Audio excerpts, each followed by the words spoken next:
While praising the impact of President Bola Ahmed Tinubu in tackling insecurity, the National Security Advisor, Malam Nuhu Ribadu, has said Nigeria was at a dangerous crossroads in 2022, facing multiple crises that threatened its unity, stability, and future, until Tinubu assumed office in 2023.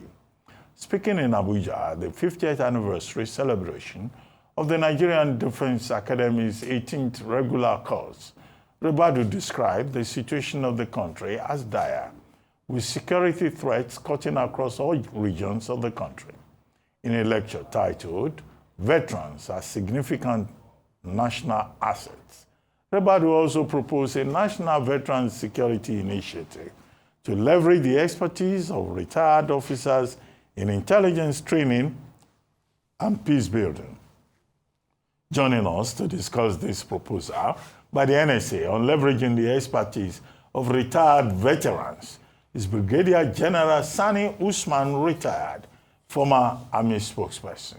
You also touched on the case of the 70 pardoned soldiers being represented by Femi Falana, SAN, and those soldiers are awaiting their benefits and discharge certificates. Good morning, Brigadier General Usman, and thank you very much for joining us on the morning show. Good morning. Thank you so much for having me. Okay, General, this idea of the Veterans Initiative, well, on the surface of it, we'll say this happens in other countries. People don't just retire and they are thrown away. But in Nigeria, we tend to throw away our people, whether it's in the military or in academia or in journalism. Once you reach a certain age, the people who are on the scene will say, you are disturbing them. Please leave the space for us. But with the military specifically, you know, what do you think of this idea of retired veterans remaining relevant and offering advice and probably also joining combat?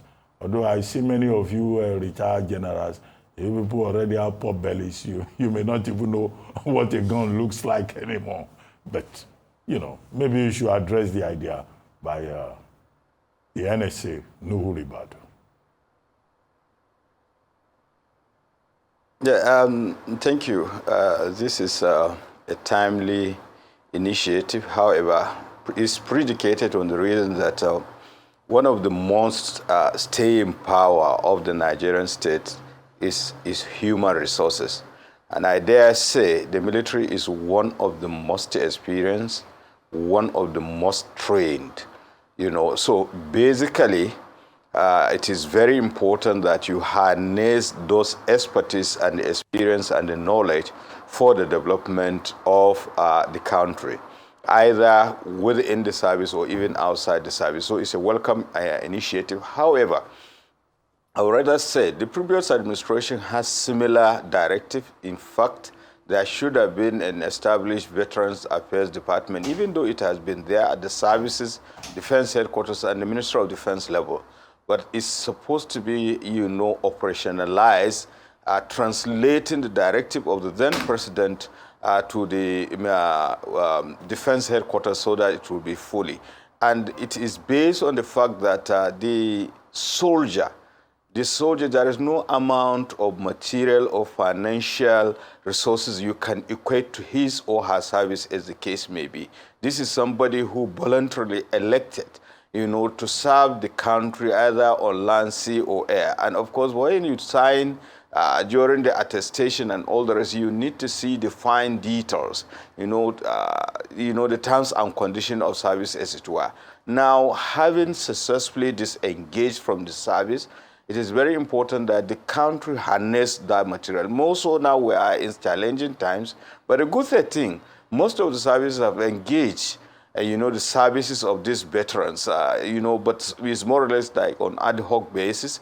They are there in advisory roles, they are there, you know, training and all the rest.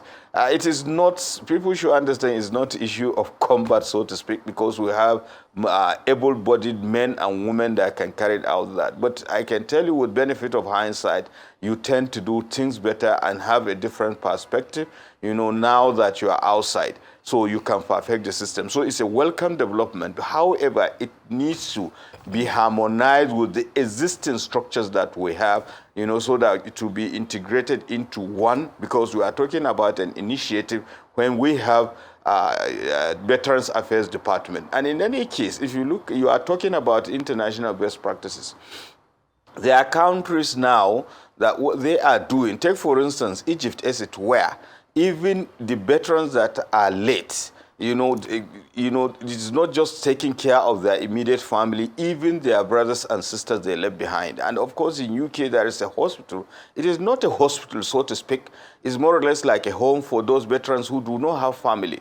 You eat, you sleep, everything is free. You can even go and come back, and there is a covenant between it and the government. They will provide everything you need. So there are so many things, but the most important thing, most people live, and they are still capable of contributing to the society. So it's very important you harness that collectively for the overall benefit of the society in the initiative he's talking about. But it should be harmonized with the existing structures and make sure that there is proper funding and all the rest. The initial one, there should have been a department at Ministry of Affairs, Ministry of Defense, where a two-star general ought to have been heading it in conjunction with the other civilian staff, but it has not seen the light of the day. So I hope this will be followed through so that we harmonize and get the best out of our veterans. Thank you so much for those points, Brigadier General. Now, some might say that Nigerian society still has a little bit of trauma from the military days. And there might be concerns raised about bringing in more veterans into various security structures just because people feel, well, are we remilitarizing? How do we address that? And how do we also address concerns around autonomy of this veteran structure? Because you find that you gave a great example of Egypt. There are other fantastic examples, United States, UK, and so forth, that make sure that the wisdom and experience of veterans is put to good use. But then you have countries like Russia, where the veterans themselves have, came together and ended up creating what paramilitary groups, the groups we now know as Wagner and so forth. So how do we ensure that the best is the outcome from this engagement? Yeah, well, I think that is where I talked about harmonization of existing initiatives and all the rest. And in any case, people are trying to psychologically oppress Nigerians. We have had an uninterrupted democratic governance for the past 26 years or thereabout. The military have been the vanguard of democracy. So please, I think it is your duty to conscientize Nigerians, and they have subjected themselves to, to the authorities, civilian leadership. So I think that is a story. In fact, I have told someone up there that, look, they will soon run out of excuses about this military administration experience and all the rest. We have democracy, so let's face reality. Democracy has come to stay, so forget about that aspect. I think the way forward is the most important thing, and so far, so good.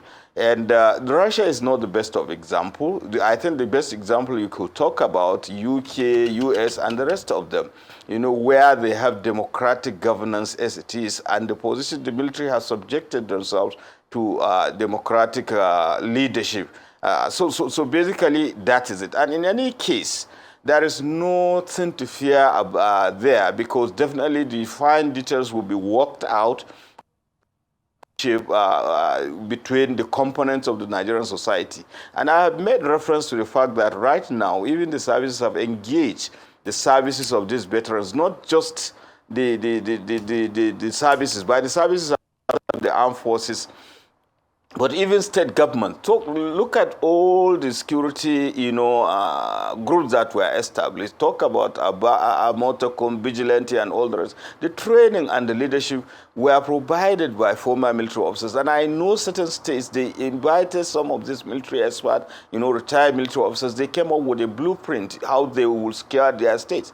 And I can tell you, take for instance, Akwa Ibom, one of the most secure states in the country, the internal security ministry is being headed by a military. So these are the issues you look at. It is not just that isolated case of misunderstanding maybe at motor park and all the rest between the younger one and the society.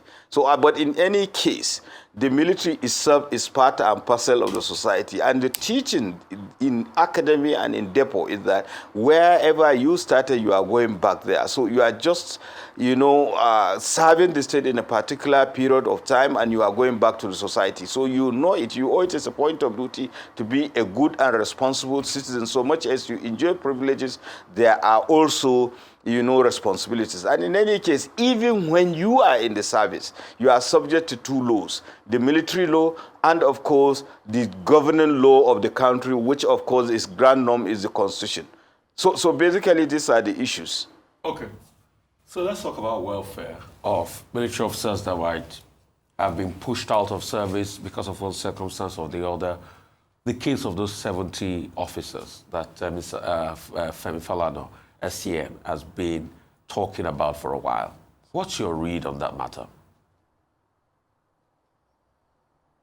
Well, the thing is quite sad and unfortunate. And when of course, I saw it. The long and short of it is that in the military that I know, punishment is the last thing you will think for your subordinate.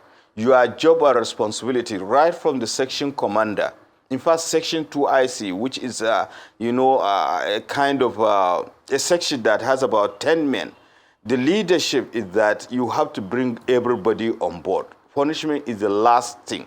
So the unfortunate incident that happened in 2015 involving some soldiers at 7th Division, you know the story. The story was that they made attempt. In fact, it was sheer grace of God that General Mohammed is still alive today. Otherwise, they would have killed him.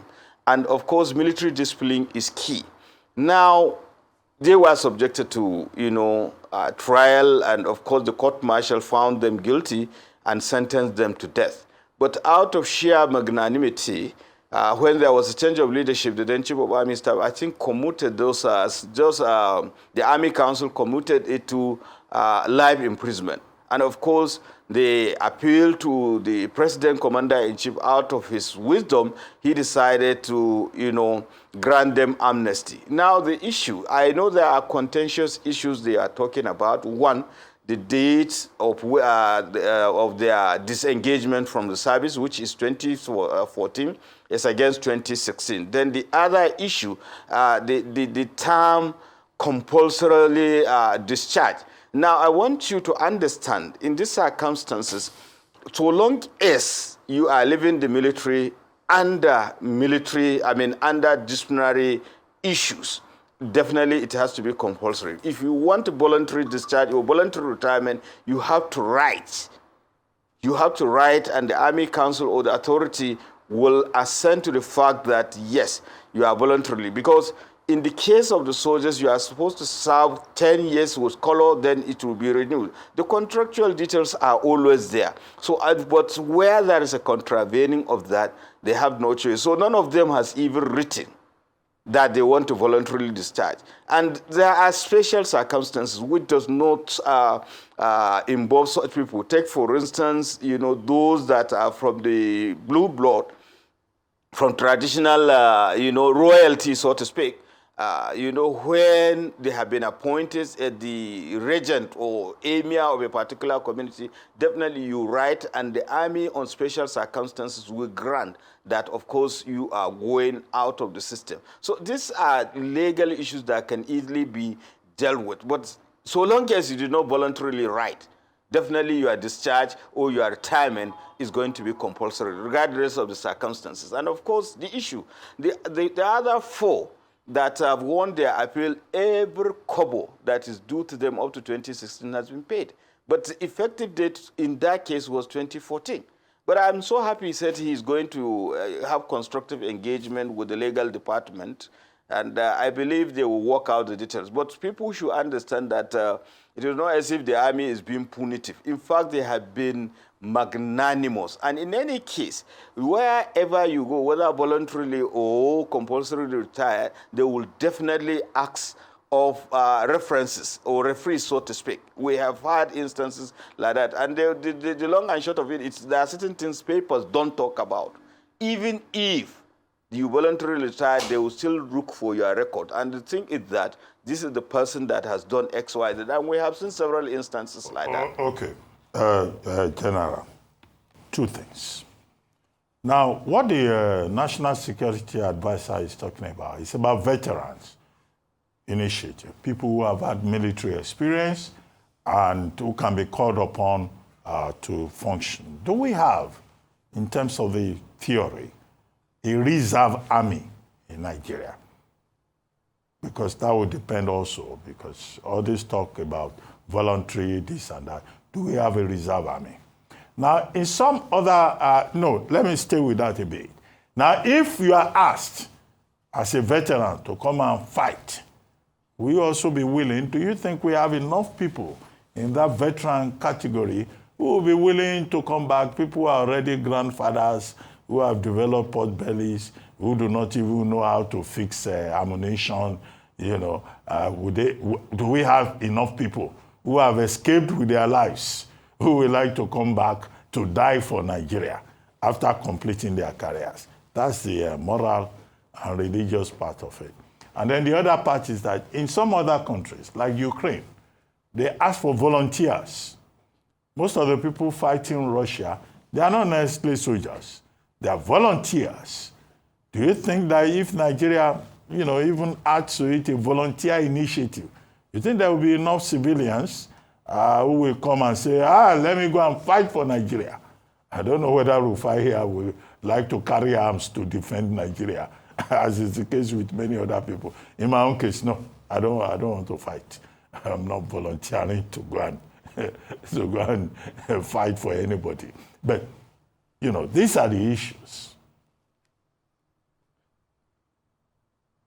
Well, it is very difficult to speak on behalf of all the veterans. But one thing I know, basically, the Harmonized Terms and Conditions of Service, and of course the Armed Forces Act made provision for a military reserve. And usually, by establishment, by the time you disengage voluntarily, you move into active reserve in that country. And unfortunately, we are unable to activate it.